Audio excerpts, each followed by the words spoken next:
Congratulations అమ్మా, మీరు తల్లి కాబోతున్నారు. Thank you.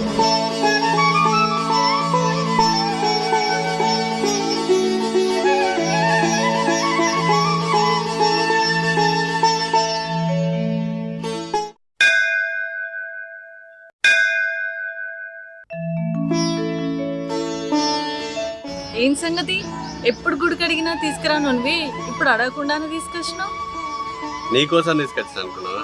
లే, అబ్బబ్బబ్బబ్బా, కడుపులో వడ్డడం లేదు, అప్పుడే మారిపోయినవా? తల్లి మోస్తుంది కాబట్టి తల్లి ప్రేమ కనబడుతుంది, కానీ కనబడే తండ్రి ప్రేమ ఇక్కడి నుంచే మొదలవుతుంది. అబ్బబ్బబ్బబ్బా, మస్తు చెప్పినావు గాని ఇంతకి దేవుణ్ణి ఏం కోరుకున్నావు? ఇప్పుడు ఏం కోరుకుంటానే, నువ్వు నీ కడుపులున్న బిడ్డ క్షేమంగా ఉండాలని కోరుకున్నా. నిన్ను ఎలాంటి ఇబ్బంది